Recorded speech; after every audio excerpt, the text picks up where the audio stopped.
Esse ano foi um bom ano para joguinhos pra mim. Joguei jogos que estava devendo há muito tempo, finalizei uma franquia inteira e foi de longe o ano que mais platinei jogos em muito tempo. Que no caso foram só 3, que foi, eu não tenho muito costume de platinar jogos. Embora assim não joguei tanta coisa obscura comparado ao ano passado, que agora já é retrasado, meu Deus do céu como o tempo passa rápido, me diverti muito e dei chance a vários jogos. Fora tirar esse meu backlog de jogos clássicos e populares que eu nunca tinha jogado. Enfim, chega de papo furado e vamos embora pra lista logo. Antes de falar o meu top 10, eu quero mostrar algumas menções honrosas. Jogos que são muito bons, mas que não me marcaram tanto assim. Se me perguntasse sobre um jogo com uma direção de arte impressionante, eu com certeza diria Machinarium. Pensa num jogo bonito, cada cenário é uma concept art interagível, sendo de verdade um dos jogos mais bonitos que já vi. Quando eu descobri que ele é um jogo já meio antigo, fiquei mais impressionado ainda. Como alguns já sabem, eu sou muito fã de puzzle em jogos. É um dos meus gêneros favoritos, e nessa questão Machinarium não fica para trás. Tem uns verdadeiramente criativos por aqui. Mesmo caso você seja burro como eu e ficar perdido sobre o que deve fazer, o jogo apresenta um minigame que ao passar te mostra dicas de como solucionar os seus puzzles. Até nisso, nessas pequenas mecânicas, ele é muito criativo. Mesmo tendo uma história muito simples, ele é um jogo muito bom para se jogar na tarde de um domingo. Fica a recomendação aqui se tu curte puzzles assim como eu. O dilema de voltar para obras que marcaram a sua infância é sempre algo incrível, não é? Ou você vai perceber que o que você gostava é horrível, ou o contrário, vai enaltecer ainda mais aquela obra, percebendo detalhes e nuances que uma criança não pegaria ou só não se interessa mesmo. God of War é um daqueles jogos que marcaram uma geração inteira aqui no Brasil. Ao lado de Resident Evil 4, são os prováveis jogos mais populares na era do Play 2 por aqui. E como posso dizer, God of War envelheceu como vinho. O drama do Kratos é bem interessante e envolvente, sendo uma clássica tragédia grega. A gameplay, apesar de simples, é divertida, e claro, apesar de poucos, os bosses são sempre bem épicos. Agora sobre a sua sequência, bem, essa daí já não é mais tão bom quanto eu me lembrava. O combate é divertido e tudo mais, é tudo muito mais épico, mas a experiência como um todo é muito mais cansativa. Ainda continua sendo um jogo bem divertido, assim, mas eu prefiro bem mais o primeiro. Tô aqui pensando, como diabos eu vou falar sobre esse jogo? Aqui você controla a Lane, que fica no meio dessas informações, como se fosse um tubo. E você escolhendo as opções, daí tem senhas e andares para conseguindo cada vez mais informações e como disse, é bem difícil conceber o conceito desse jogo. Assim como o anime, ele é bem obtuso quanto às suas informações, querendo passar confusão ao telespectador, e aqui nesse caso, no player. Tem um site que tem todos os arquivos, sejam eles áudio ou cenas e anime já liberados, e sinceramente eu aconselho vocês experienciarem esse jogo por lá. É legal ver todos os experimentos em série que fizeram aqui, mas no fundo é um jogo de nóia. Se você for muito fã de Lane, recomendo dar uma conferida, apesar dessas duas lanes não serem exatamente a mesma. É muito interessante perceber como as perspectivas são mais sombrias nesse jogo se comparado ao anime. Só toma cuidado caso você seja mais sensível, pois digamos que ele meio que não mede escrúpulos na hora de abordar temas mais pesados, como crise de identidade e até suicídio. Pokémon foi uma franquia que fez muito parte da minha infância e adolescência. Lembro da época que um cara baixou o emulador de GBA e começou a jogar o Fire Red, pra logo então um monte de moleque começaram a jogar também, e eu sendo um deles, é claro. Lembro de me apaixonar logo de cara pela arte, pela trilha sonora. Sério, tem algo muito mágico nas trilhas do Fire Red. Lembro que todo mundo ia se ajudando, e até hoje lembro dos caras chorando pra Misty. Logo depois eu fui pro Emerald, que é outro muito bom. E daí eu virei fã da franquia, e apesar de só ter jogado o GBA, eu acompanhava bastante sobre durante uma época, mas nunca tinha sequer tocado nos jogos de Nintendo DS. Até porque meu celular era horroroso, e quando eu peguei um celular melhor, não tinha mais interesse na franquia. Mas esse ano eu decidi jogar algo diferente, baixei o Pokémon Soul Silver. E que joguinho divertido, cara. Logo após eu fui para o Pokémon Black, esse que diziam ser um dos melhores da franquia, e dito e feito. Apesar de simples, ele teve a trama mais interessante dos que joguei até então. Tem uma trilha sonora muito boa, não à toa tem vários memes por aí que enfatizam quão boa ela é. E infelizmente não engajei tanto com a sequência, mas esse ano eu quero colocar na minha lista para finalizar com certeza. Esse aqui chega bem perto de estar no meu top 10. Eu não sou o maior fã de jogos no estilo roguelike, mas esse aqui eu gostei bastante. Desde a estética anime dos anos 80 até a vibe cyberpunk e vaporwave. Tudo muito colorido e cheio de efeitos, te taca naquela onda de dopamina só de olhar. Sendo esse o principal tema do jogo, algo que remete muito aos nossos dias atuais. Como esse assunto de saúde psicológica e em como celulares e principalmente programas estão se adaptando para cada vez mais conseguir segurar a sua atenção, já que agora você é uma criatura ansiosa que não consegue simplesmente ter paciência para assistir algo mais lento. Isso mesmo, com certeza TikTok são vários vídeos ao mesmo tempo, te fazendo perder o foco só para te prender ali e assistir todos os vídeos em 2 vezes, com certeza não vai trazer nenhum efeito negativo. A graça de Mullet Mad Jack está justamente nesse caos. Se você não matar ninguém em 3 segundos, tu morre. Pensa num bicho ansioso. Fazendo a adrenalina que é jogar esse jogo muito gostosa. De início você não consegue chegar nos 10 primeiros andares, mas depois tu pega o jeito, tu tá subindo 50 andares de uma vez. Como eu disse, eu não sou muito grande fã desse estilo de jogo, mas esse aqui me ganhou, viu? Facilmente um dos mais divertidos que eu joguei esse ano, e ainda por cima é brasileiro. Tendo vários bordões maneiros que nós conhecemos muito bem. De verdade, dê uma moral pros caras. Nosso mercado de games brasileiro precisa ganhar mais destaque. E esse é com certeza um jogo muito bom. Muito, muito bom mesmo. Dá um like, comenta e se inscreve no canal. Não queremos mamaca. Você também perdeu todos os seus upgrades. Ninja Gaiden 2 foi um dos primeiros jogos que eu joguei no meu Xbox 360. Lembro de mesmo apanhando igual uma cachorra, eu ia conseguindo avançar mais e mais. Isso até chegar na parte daqueles 2 fulecos de fogo e eu trabalho de não conseguir mais zerar. Fuleco vai se fuder. Porém, mesmo sendo difícil demais, eu me divertia muito. Pra mim é top 5 melhores hack and slash do mercado, extremamente divertido e que cada conquista faz valer seu esforço. Agora na versão Sigma, que foi a que eu joguei dessa última vez... Não gostei tanto dela assim não. Apesar de apresentar novos personagens jogáveis, suas participações são mínimas e em toda a bendita fase agora tem um boss a mais. É aquele mesmo caso do God of War 2, ter mais conteúdo não significa ser melhor.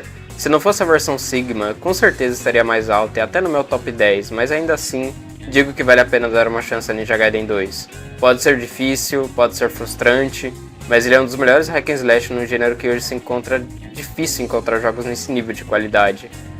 Então aproveitem e lembre-se, Ninja Gaiden 3 não existe. Confesso que nunca fui lá o maior fã de Final Fantasy. Mesmo amando RPG e de RPG, eu preferiria jogar outros jogos que não fossem sequer tão populares quanto a principal referência do gênero. Jogos como Breath of Fire, Yggdra Union, Summon Night, Golden Sun, Pokémon, Riviera... eram os que eu geralmente mais jogava. Se você prestar bastante atenção, vai reparar que todos esses jogos são de GBA. Mas o que eu mais gostava mesmo eram os de tática, sendo Fire Emblem 7 um dos meus jogos favoritos da vida e o meu favorito do GBA. Esse jogo é maravilhoso e nessa onda de jogo tático eu conheci e baixei o Final Fantasy Tactics. E embora eu não tenha zerado, eu gostei bastante dele. Mas então nunca mais me interessei na franquia de novo, até conhecer uma galera do Twitter que me fez criar mais interesse nessa franquia. Mas mesmo assim, eu nunca mais baixei nenhum jogo dessa série de jogos. Até que comprei o PS5 e o primeiro jogo que comprei foi justamente o Final Fantasy XVI. Eu já pagava muito pau para as músicas dele, principalmente para algumas batalhas, em especial a do Titan. Me remetendo na era do PS3 novamente, com aqueles super bosses enormes e a batalha super coreografada, como o God of War 3 e principalmente Azura's Wrath. Então eu fui jogar e gostei bastante. Tirando as partes das missões secundárias paia, de alguns pontos do seu enredo, os mapas abertos serem bem sem graça e principalmente do combate demorar para realmente engajar, sendo boa parte dos inimigos esponja de dano, o jogo é bom. Muito bom na verdade. A história é engajante, as fases mais fechadas são muito gostosas de serem exploradas, o que só me faz ter mais ranço ainda do mundo aberto. A trilha sonora é espetacular, cara. E os bosses são puro hype moments the game. É um jogo muito bom no final do dia, gostei bastante dele.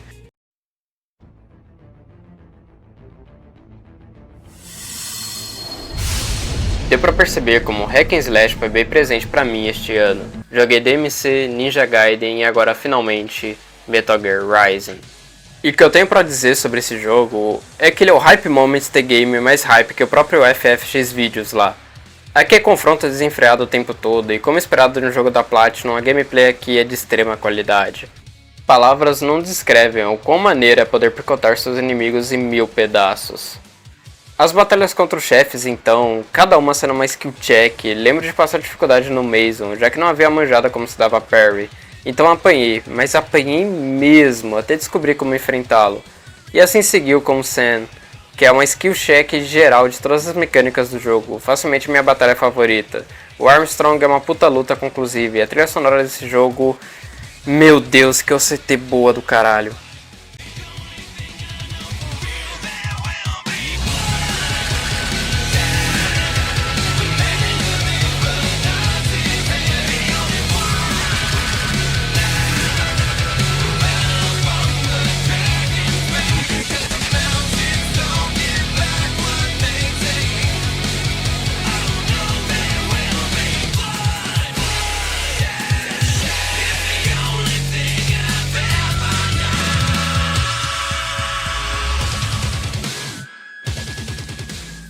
Sério, é facilmente um dos jogos que mais me diverti esse ano e entrou pra minha lista de melhores hack and slash.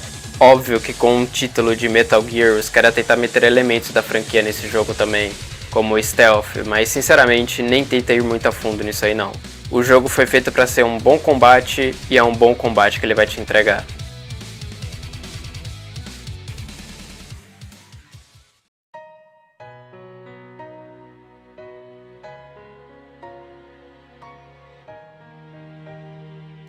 Há muito tempo atrás eu fiz um vídeo sobre Dragon's Dogma, mostrando o porquê de ser um dos meus jogos favoritos. Amo seu combate, sensação de aventura, o quão único ele é em algumas mecânicas, seu universo e principalmente a sua exploração. Sendo muito amado, mas também muito odiado, por gentes burras, né? Justamente por conta de ser um jogo muito peculiar, experimentando ideias e correndo risco em prol da sua experiência que eles queriam passar. Apesar de armar de coração esse jogo, ele é incompleto. Se você pesquisar, vai se deparar com toneladas de conteúdos cortados, como inimigos a mais, nova espécie de personagem e até uma torre enorme que cruzaria todos os mundos e com ela a lua teria uma função muito mais importante. Inclusive, isso é algo que vale a pena comentar, mas Dragon's Dogma não tem lua no seu jogo base, sendo vista somente na DLC Dark Arisen, a famosa BBI, Bitter Black Isle. Sabendo de tudo isso, quando o segundo jogo foi anunciado, eu fiquei muito esperançoso com o quão grandioso ele poderia ser. Finalmente vamos jogar o que Dragon's Dogma era pra ter sido. Mas aí o jogo lança e é a mesma coisa? Não posso negar que fiquei sim decepcionado a princípio, mas posteriormente passei a compreender que essa é justamente a ideia do Itsuno. Esse segundo jogo em essência é o primeiro jogo, porém maior em conteúdo. Isso até a chegada do momento de enfrentar o dragão. Que é frustrante de tão fácil, mas semelhante ao primeiro jogo, onde tudo até enfrentarmos o dragão é só um tutorial e a brincadeira realmente começa depois que abatermos a criatura. Aqui no segundo jogo é a mesma coisa. Dessa vez temos um objetivo maior, quebrar o ciclo. Eu tenho muito o que falar sobre ele, mas no geral foi uma das melhores experiências que tive esse ano e planejo também fazer vídeos no futuro. Na verdade, todos os jogos dessa lista eu sinto vontade de fazer um vídeo maior sobre no futuro, enfim.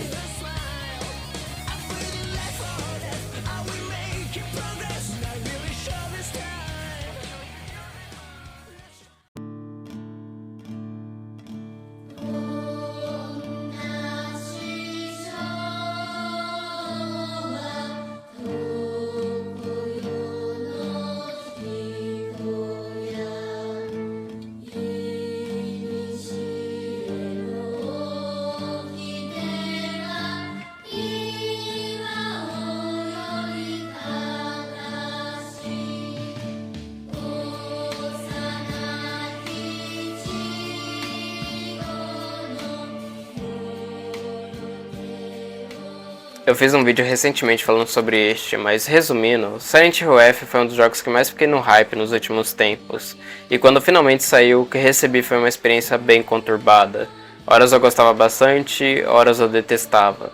O combate é divertido, porém na reta final se torna cansativo e frustrante. Mesmo que seja intencional os desenvolvedores, ter que passar por isso várias vezes para conseguir todos os finais e possuir um conhecimento maior sobre a história é uma decisão que eu não gostei.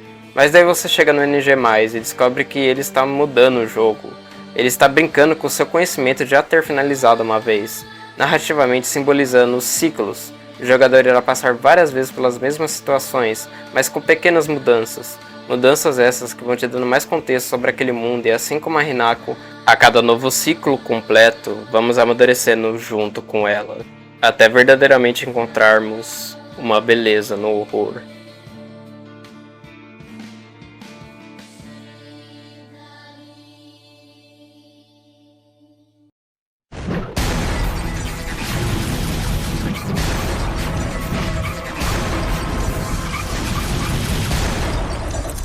Let's rock, baby.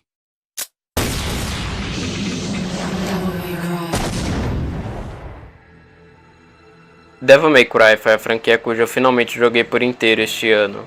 Comecei pelo 3, que já havia jogado bastante na infância, porém nunca havia realmente finalizado, já que a versão de PS2 era um cão de tão difícil. Fui lá, zerei e continua sendo o melhor jogo já feito pelo ser humano. Depois fui pro primeiro, infelizmente pro segundo, depois fui pro quarto, reboot e finalizei no quinto. E o que eu posso dizer?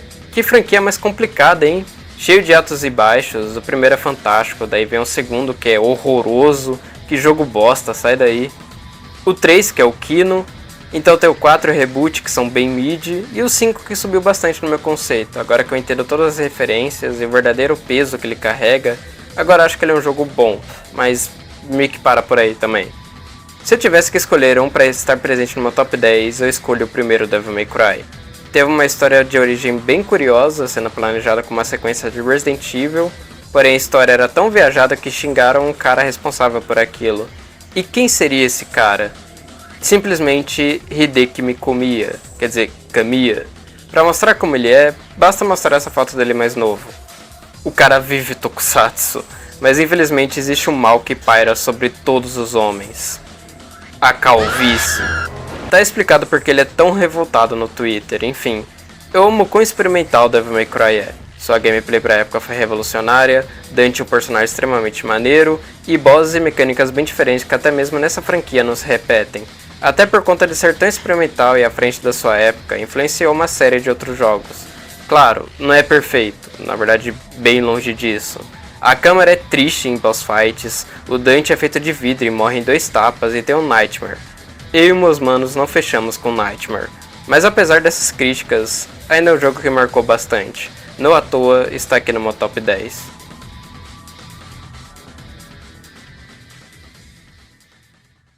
Eu não esperava gostar tanto assim de Red Dead Redemption.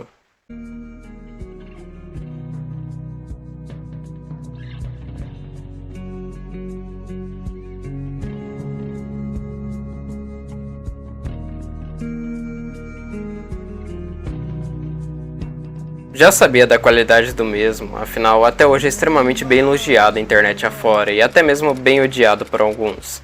Que com o sucesso desse jogo e a comunidade sempre produzindo os mesmos posts, uma galera criticava o excesso de realismo do mesmo. Eu nunca tinha ido muito longe dele, na verdade nem mesmo do ato 1, seu prólogo eu tinha passado. Mas este ano decidi experienciar algo diferente do que eu estava jogando recentemente. Claro, assim como todos, eu curto sim GTA, especialmente o San Andreas, que curiosamente tem uma história parecida com a de Red Dead Redemption. Eu só fui atrás de jogar quando realmente não tinha nada pra fazer e acabei ficando vidrado por horas, sem parar, avançando de missão em missão. E o Red Dead Redemption 2 resgatou essa magia, porém digo que é a verdadeira magnum opus da Rockstar, um jogo que não tem pressa alguma em contar a sua história. E esse realismo todo, inclusive, acrescenta muito na experiência. Você vai caçar e tem todo um preparo, não é só simplesmente ir lá e acabar com o animal. Você tem que usar os materiais corretos, a isca certa, saber rastrear bem. Sabe, é o nível de imersão com o mundo que te impressiona e te prende. É um jogo cuja cada momento é imersivo. Sair para comprar roupas, armas, caçar foragidos e à noite retornar ao acampamento e ver toda a rotina da sua gangue, como cada membro reage, contar suas histórias, e isso sem o jogo precisar tacar uma cutscene ultra expositiva na sua cara. É por esses detalhes que Red Dead 2 encanta tantos jogadores, e eu sou um deles. A verdade é que poucos jogos verdadeiramente se beneficiam de tanto realismo e detalhes quanto esse jogo. E acredito que, no mínimo, você deve concordar que essa é uma visão bem forte. Vamos criar um jogo onde tudo é lento, seja para saquear um corpo ou até para atirar, exigindo que o jogador sempre a cada tiro pressione o mecanismo para girar o tambor do revólver para preparar o próximo tiro, o que de início pode ser inconveniente, mas que com o tempo se torna automático. Eles tiveram essa ideia e seguiram firme com ela até o fim. Fora o seu enredo, acompanhar toda essa jornada de sangue, morte e redenção do Arthur é incrível. Ele virou facilmente um dos meus personagens favoritos de jogos no geral. Então sim, Red Dead Redemption 2 se tornou um dos meus jogos favoritos deste ano.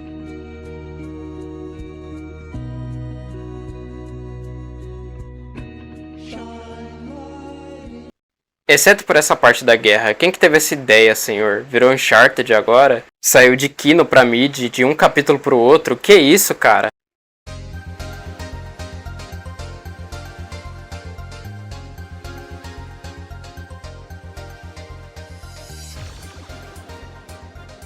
Imagina ser uma atendente de bar, porém no mundo cyberpunk. Essa é a premissa de Valhalla, um jogo cujo você só senta, aproveita a vibe e lê texto. Sério, aqui você vai ler muito, mas muito texto mesmo. E é interessante como você vai aprendendo sobre o mundo através dos personagens, sendo uma sacada genial dos devs, já que um bar é justamente o lugar onde as almas frustradas vão para afogar suas mágoas. Através disso, vamos criando uma linha que vai cruzando cada personagem e os ligando de uma forma muito interessante. E falando neles, todos em sua maioria são divertidos e carismáticos. E já que você é uma bartender, tu pode colocar mais álcool que o normal e os deixar bêbados, arrancando mais informações dos mesmos, porém com consequências, é claro. É um jogo muito lindo, ao invés da trama girar em torno de grandes corporações comumente vistas em outras obras cyberpunk, Valhalla foca justamente nos seus personagens, em seus dramas pessoais, falando principalmente sobre relacionamentos humanos, solidão e perspectivas de futuro nesse mundo distópico de Glitch City. É um dos melhores jogos que eu joguei em memória recente, e ele merece vídeo próprio também. Aguardem.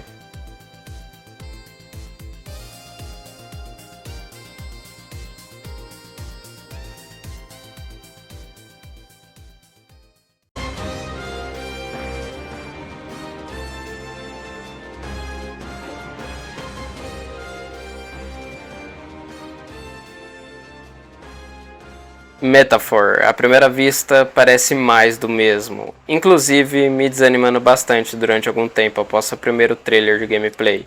Esperava algo mais autoral.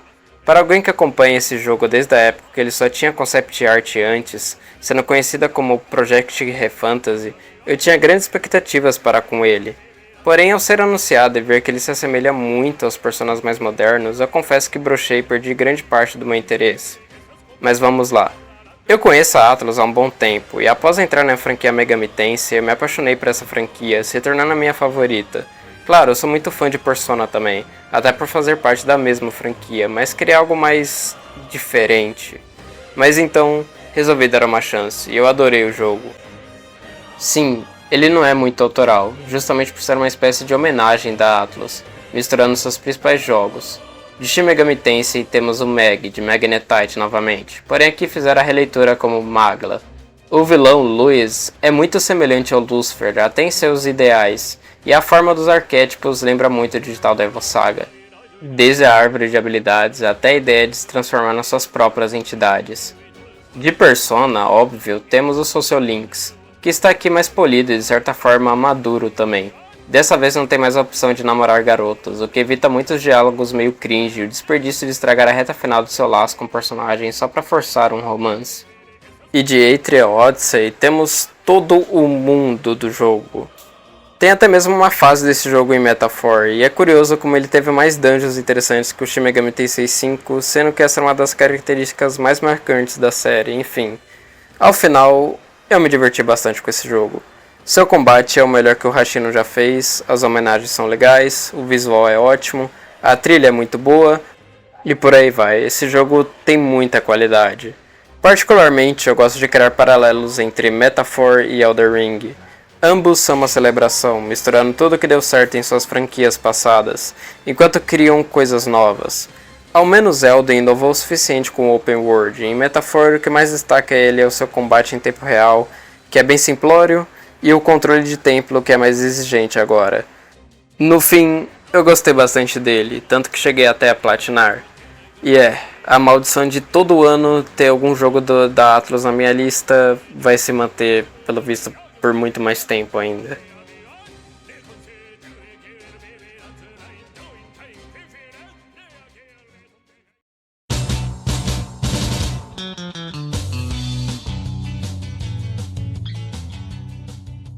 Só imagina um jogo que mistura uma temática de Velho Oeste, demônios e muita porradaria e galhofada. E não, eu não estou falando de algum Devil May Cry, embora também seja da Capcom. Eu estou falando de God Hand. Já fiz um vídeo dedicado a esse jogo e sinceramente tem nem o que dizer direito. É um jogo divertido na mesma medida que é desafiador. Sério, dá até pra apostar em chihuahuas venenosos aqui. Isso aqui não é um jogo, é um game de verdade. Não tem jogo melhor pra abrir esse top 3 e sinceramente é o melhor beater up do PS2. Recomendo dar uma conferida no meu vídeo.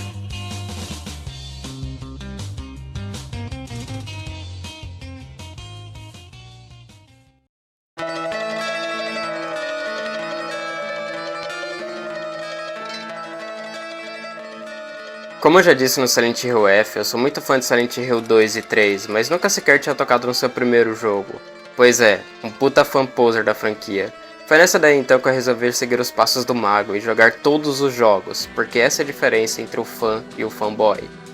Partindo assim para finalmente jogar o primeiro jogo dessa franquia maravilhosa, e tirando o começo, aquela primeira parte ali onde devemos achar as chaves pela cidade, é um jogaço do caralho, cara. A gameplay é divertida, mesmo que simples, ela não é tão ruim quanto o povo diz pela internet.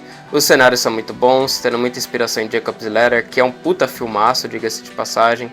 As fases são muito boas, dando destaque para o hospital e para a escola. Os puzzles, principalmente, são muito bons, em especial esse do piano, que vejo muita gente chorando nele e realmente ele exige muita interpretação de texto, assim, sabe? Mas eu consegui ter uma ideia de como resolver, não que eu seja um gênio ou algo assim, mas eu consegui ter uma ideia de como resolver esse puzzle. Tanto que eu tive a ideia e consegui resolver ele sozinho, por incrível que pareça. Agora, o pior puzzle, na minha opinião, é esse dos signos. Eu sou um completo zero à esquerda quando se trata desse assunto, e eu não tenho culpa se eu não acredito em constelações do céu, que vão determinar como eu serei, ao invés das minhas próprias ações, sabe?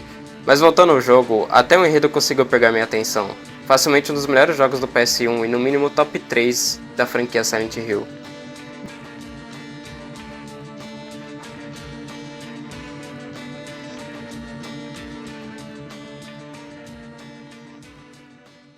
Boku no Natsu Azumi 2 é um jogo peculiar.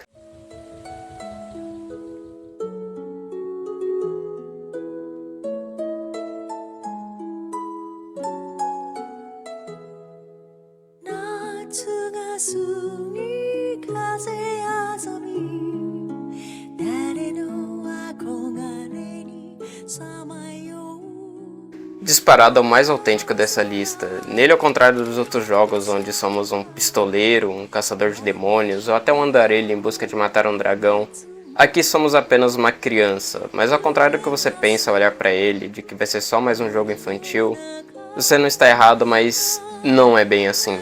Aqui controlamos um jovem garoto na faixa dos 10 anos de idade, chamado Boku, um trocadilho com o pronome masculino de eu, usado principalmente por rapazes ou meninos. Ao contrário de outros jogos, aqui você não tem um grande objetivo como salvar algo ou derrotar algum inimigo. Seu único foco aqui é aproveitar suas férias de verão, podendo passar seus dias da melhor maneira que achar necessária, seja nadando, pescando, fazendo rinha de besouro com seus primos, ou até sem fazer nada. Mas daí é bem sem graça, não é? Ou você também pode passar seus dias criando conexões e laços com as pessoas da ilha, conhecendo seus dilemas, sonhos e até os ajudando a resolver seus problemas. É um jogo que traz aquele sentimento de infância novamente, mas de uma forma mais madura e até melancólica sobre essa fase da vida, que passa e nunca mais podemos voltar. É olhar para os problemas dos adultos sobre a óptica de uma criança e perceber como a maioria desses problemas são pequenos. A vibe que sinto aqui é semelhante aos filmes do estúdio Ghibli. São feitos para crianças, sim, mas a mensagem que só um adulto conseguiria captar, me remetendo muito principalmente a Totoro.